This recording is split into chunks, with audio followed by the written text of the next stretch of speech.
An ancient stone statue, standing tall and thin and solemn in the overgrown garden. Ancient, weather-beaten, stained and mottled by 100 years of rain. Its head is bowed and its face is buried in its hands, like it's lamenting or weeping.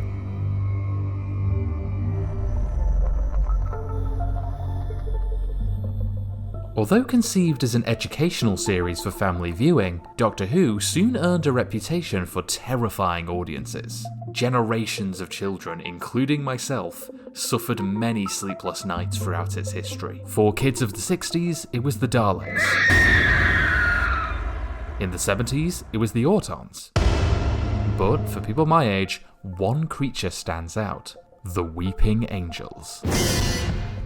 Introduced in 2007's Blanc, the Weeping Angels have cemented themselves as one of the show's most popular and enduring creations. They're up there with the Daleks and the Cybermen as far as general audiences are concerned, and considering those guys have built their reputation over half a century, that's saying a lot. They faced the 10th, 11th and 13th Doctors on screen, the classic versions on audio, and even popped up in the final moments of the spin-off series Class. Video games, comics, alleged CIA programs, and even Lego, the Angels seem to be immortal. But where do they come from?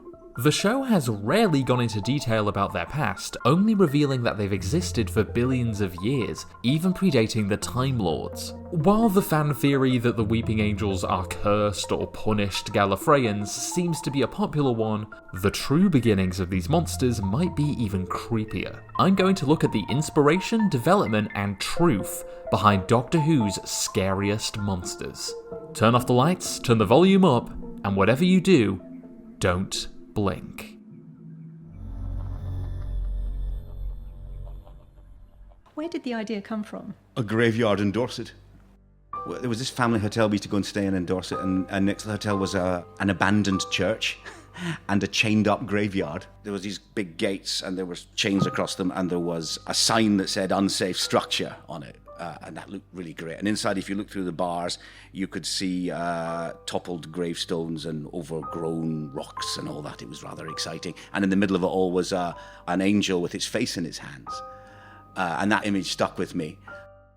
The year is 2006 and development is underway for the third series of Doctor Who's revival. Under head writer Russell T Davies, Stephen Moffat became a key member of the show's creative team, contributing 2 stories to the early seasons. The wartime horror of The Empty Child was an instant hit with audiences, and the period romance The Girl in the Fireplace continued to chill viewers while taking the Doctor to places unexplored. So, what would be Moffat's next big success? Initially, Stephen was assigned to write a 2-part story involving the Daleks in Great Depression-era New York. However, at this time, Stephen was preoccupied with his own series Jekyll, a modern retelling of Jekyll and Hyde starring James Nesbitt. Jekyll is definitely worth a watch if you haven't seen it. It's very Moffat but has some great ideas and sequences, and James Nesbitt is a riot as Mr. Hyde. As executive producer on the miniseries at the time scripts needed completing for his 2-parter, Stephen had to back out, and the story, which eventually became Daleks in Manhattan, was handed to Helen Rayner. They toyed with doing a different 2-parter and even had a story in mind: an intergalactic library menaced by mysterious creatures. More on them later. Ultimately, the conflicting schedules of Who and Jekyll meant Stephen just couldn't commit to writing a 2-parter. And so, as an apology for messing around the team, he volunteered to write that year's Double Bank episode. For those unaware, double banking was a practice used out of necessity in the early revival. To save on filming days, a single episode with minimal appearances from the main cast is shot simultaneously alongside another episode, typically a 2-parter. This saves time, allowing for the shooting of a Christmas special, and is where the Dr. Light episodes were born. The first notable example of this was Series 2's Love and Monsters. It tastes like chicken. It's had a bit of a reappraisal in recent years, but the response in 2006 was less than stellar, with even Peter Kay describing it as the worst episode ever a few years later. This could be why Moffat would describe these stories as the episode nobody likes. I was meant to be doing the Dalek 2-parter. And I had to back out, so apologising. I said, look, because I've messed you around, I will do the episode nobody likes. I'll do the one without David in it. This was a punishment as much as an apology, and the bar was set quite low for Stephen. He had to write an episode where the Doctor wasn't a central character on a smaller budget, and had to assemble the script while working on another show. And so, his mind went back to that graveyard in Dorset. The basic plot of Blink is adapted from a story written by Moffat for the 2006 Doctor Who annual.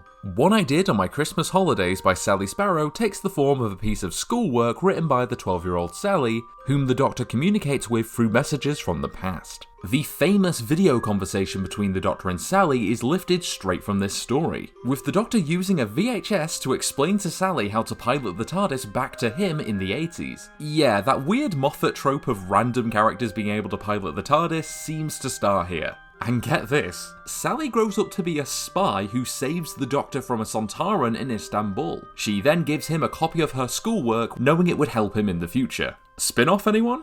The story is still available on the old Doctor Who website, and it is a great read. When I was younger, it was once read to me as a bedtime story, and it fits that mould perfectly with that signature Moffat creepiness and whimsy. Luckily for Stephen, it fits the requirements of a double bank episode with its basic premise and smaller role for the Doctor. The perfect basis for his new script. But as a short story, it lacked an antagonist. So Stephen fought back to his proposed library two-parter and those mysterious stone creatures.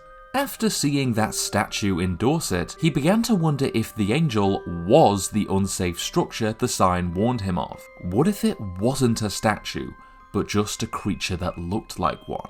What would happen if you turned your back on it? What if you blinked? The Weeping Angels tap into many different childhood fears and anxieties, but at the heart of the concept is a children's game. Grandma's Footsteps, or Statues, involves a single player being chased by a group who can only move when that player isn't looking. There's a slightly creepy edge to the game that Stephen always found quite scary, so decided to incorporate it into the Angels. The idea of a quantum lock actually has some basis in real science. A paper from Cornell University detailed that making a series of rapid measurements of atoms, equivalent to looking at the system without blinking, essentially freezes the matter in place. It all comes down to atoms which only decay when they're not being observed, a similar principle to the Weeping Angels, with Gizmodo even dubbing this the Weeping Angel effect. There's a lot more to the science than that, but that's how I understood it. The stillness of the Angels is also a huge contributor to their scariness. When they're in full monster mode, they look like a snapshot of a violent attack, like you seeing them has frozen them just before they went in for the kill. And unlike the Daleks, who are far removed from any trace of humanity, the Angels are humanoid. They look like us, at least a little bit, playing into the uncanny valley. There's something inherently creepy about something that looks like a person but isn't. The stillness, the lack of all those millions of tiny signals that tell you a person is looking back. Instead, you've got unreadable blankness in human shape. But like all the best ideas in Doctor Who, there's something almost familiar about them. Go to any graveyard, city centre or church, you'll find statues. We walk past them almost every day, so the idea that any one of them could be a monster is an ingenious way to engage your audience. It's a classic horror trope the show has often played into, taking the ordinary and expected and making it sinister and monstrous. Stephen Moffat took this formula and ran with it, taking wartime imagery, broken clocks, cracks in walls, and even the shadows around us, and turning them into nightmare fuel. His mission statement during the promotion of Series 5 says it all. Doctor Who doesn't take place in outer space or the future. It takes place under your bed. Work on the script soon began under the working title Sally Sparrow and the Weeping Angels. Sally was still the lead, but now aged up. Children like watching older children and adults. They don't necessarily like watching kids their own age. The schoolgirl in his original story evolved into a slightly detached, melancholy girl in love with the past. Everyone makes fun of this line. What's good about sad? It's happy for deep people. But Moffat acknowledged that it's meant to be a little annoying and smartass. The use of DVD extras came from Steven's fascination with the concept of Easter eggs, which he always found slightly spooky because he could never find them. Many DVDs from the classic series include these hidden features, and in one of the cleverest choices ever made for the home media range, the entirety of the Doctor's Easter egg was included as a literal Easter egg on the Series 3 box set. It's actually quite creepy to watch in isolation and an awesome bonus for the set which was retained in the Blu-ray re-release. One of the contributing factors to Blink's success is its use of time travel and paradoxes, a trademark of Moffat's writing. Series co-creator Sidney Newman wanted a semi-educational tone for the show, teaching audiences about science and history. As a result, time travel in the early seasons had very clear limits, imposed by script editor David Whittaker. But as the series evolved, these limits were largely abandoned, with fewer restrictions on historical stories and scripts exploring paradoxes, alternate timelines, and Time Lords. But it was Stephen Moffat who, in Marcus Hearn's words, did more than any other writer to embrace the complexities of time travel. The Girl in the Fireplace already took a page from The Time Traveler's Wife with its doomed romance, but Blink presented Moffat's boldest experiment yet, showing how a time-travelling protagonist could govern a non-linear narrative in which he barely appeared. The whole story is enabled by a bootstrap paradox, with the Doctor only being able to guide Sally with the information he received from her in the future. Even the phrase timey-wimey originates from this story, and it was the success of Blink that prompted Moffat to attempt his increasingly timey-wimey stories as showrunner. As is the norm for double banking, shooting for Blink took place alongside Human Nature and the Family of Blood from November to December 2006, with additional material shot in January. In the role of Sally was Carey Mulligan, who it's fair to say is a bit of a big deal nowadays. The Great Gatsby, Promising Young Woman, Suffragette, she's been killing it since 2007, and it's so charming to see her in an early role. The production team knew they had a star here, with Carey even being invited to return as a companion, but she declined the offer. What a series that might have been. The Weeping Angels were brought to life by 2 actresses and Neil Gorton's prosthetics team. Believe it or not, only 2 statues were used on set, the rest are all girls in costumes. Pretty damn impressive, especially that stone texture on the arms and wings. It's a combination of these actresses standing perfectly still and some subtle editing to freeze them in place, and this method has continued in all subsequent appearances, as shown in this montage from Doctor Who Confidential. God, I miss 2010.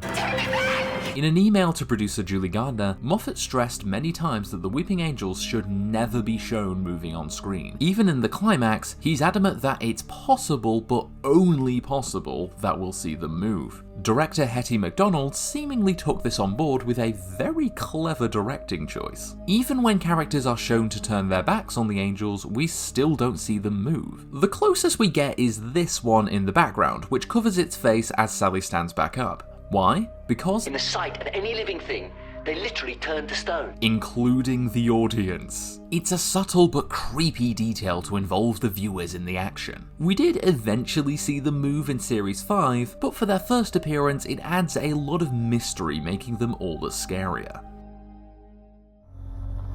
Hiding behind the sofa won't help you now on BBC One. It's Doctor Who and the writings on the wall.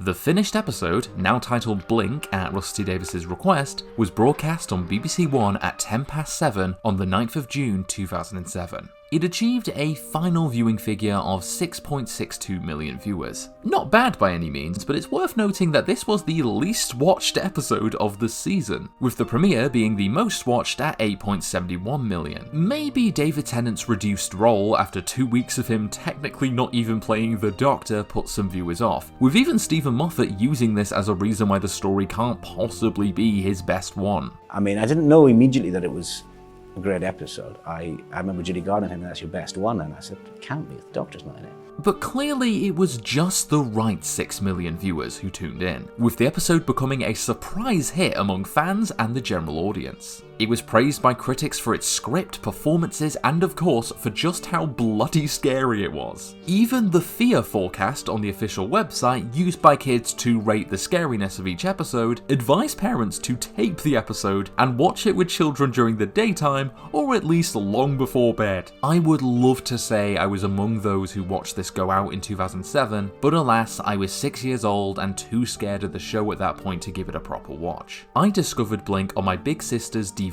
box set, and it quickly became our most watched disc. I found it scary, clever, and above all, inspiring. It's no wonder Moffat's first series as showrunner became my favourite. Blanc earned him a BAFTA and the prestigious Hugo Award, and he reflected years later that it was almost certainly the script that got him the showrunner gig. Among fans, it's still a favourite, coming in at number 6 in Doctor Who Magazine's 60th anniversary poll after previously coming in at 2nd place. It's even the highest rated episode of the whole show on IMDb. Looking back at Blanc all these years later, there are certainly more ambitious episodes from this season, and I'd argue that as a Doctor Who story, The Time of Angels is more grand and rewatchable. But the direction is strong, the script is just the right kind of clever, and it's an appropriately scary bit of family horror. And with success like that, of course the Angels and the Doctor would do a rematch. And being the favourite monsters of both Matt Smith and Karen Gillan, the Angels became key members of the 11th Doctor's Rogues Gallery. They were the final monsters faced by the Ponds, and were even there for the 11th Doctor's regeneration in 2013. On Halloween night 2021, they made a brief return in the first chapter of Flux, before being the main antagonists in Village of the Angels. In transmedia, the 4th, 5th, 6th, and 8th Doctors have all encountered these monsters, and I'm sure we'll see them grace our screens again in the future.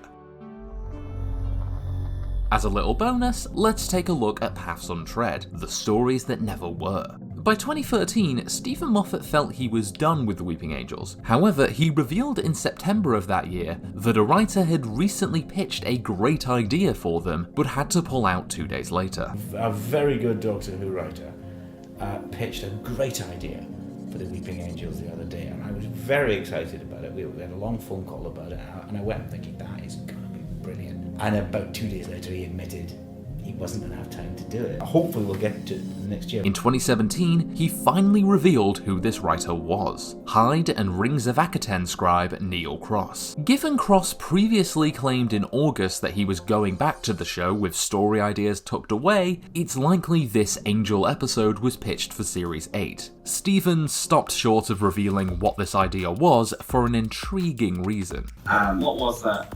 I'm telling you, I mentioned it to Chris, he might use it someday. It's a good idea. That's right, future showrunner Chris Chibnall was aware of Neil's idea. Could this be the Rogue Angel conceit from Flux? Who can say?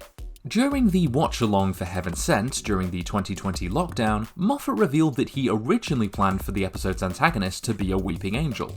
Given the veil was plucked from the Doctor's nightmares and he's known to fear the Angels, this makes a lot of sense. Plus, the idea of a haunted house full of Weeping Angels sounds perfect for Peter Capaldi. Although the Angels' origins have never been explored in the show itself, some of these mysteries were planned to be explored in class. The 2016 spin-off was cancelled after 1 season, but head writer Patrick Ness revealed that had he returned for more, the Weeping Angels would be a key focus, with mentions of a civil war and even a visit to their home planet. To avoid demystifying the Angels any further, Patrick stressed that these ideas would only be comprehensible in a small way, reminding us that there are paths we're just simply not going to understand. Furthermore, writer Kim Curran pitched an episode titled Time Capsule. This would see the Coal Hill Gang transported back to the 90s by the Angels, with their one hope of getting back being a time capsule they know will be dug up 30 years later. I was never a huge fan of Class, but these ideas sound like a lot of fun, and it's a shame we didn't get to see them explored on screen. So,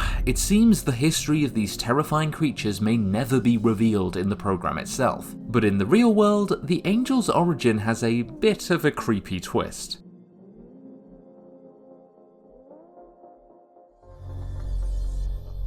So a few years later, I took my son back, and when we were back at that hotel, I said, come and see the original Weeping Angel. And we went to the abandoned church and the chained-up graveyard, and there was no Weeping Angel there. It was gone.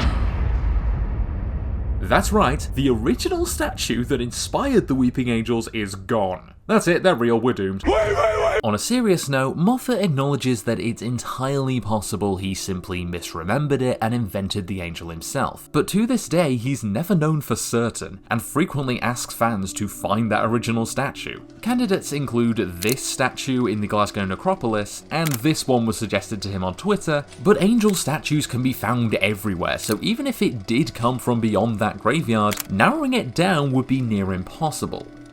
This anecdote from Stephen Moffat always intrigued writer Simon Guerrier, who decided to explore this mystery for an article in The Essential Doctor Who. Since the graveyard was said to be near a hotel the Moffat family stayed in, Simon asked Stephen where this hotel was. Moffat directed him to the Ickworth Hotel, which surprisingly isn't even in Dorset, although true to his word, a church and graveyard is nearby.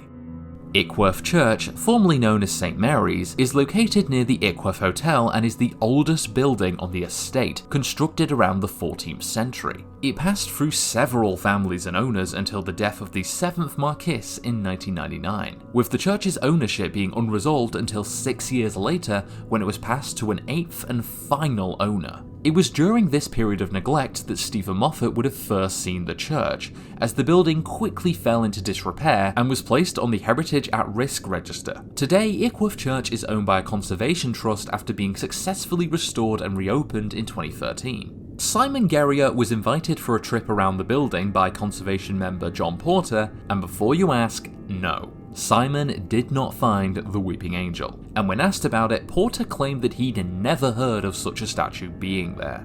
Despite this, he was quick to add that this doesn't mean there wasn't one. There's evidence throughout the building of broken graves and crucifixes and even an 18th century chancel board saved from destruction at the last minute. Who knows what was thrown away? Maybe this angel statue was one of the casualties of the church's period of neglect. Or maybe Stephen just remembered it wrong and got the idea somewhere else. It's a mystery we'll probably never know the answer to. It's certainly possible that the statue could have been there, and the timeline of the church adds up with Moffat's memory, with that period of disrepair coinciding with the time before Blanc was written, but with no evidence of there ever being such a statue at the Ickworth Church, it makes you wonder just what Moffat saw all those years ago. True to their nature as creatures of the abstract, the real-life origins of these frightening creatures remains a mystery.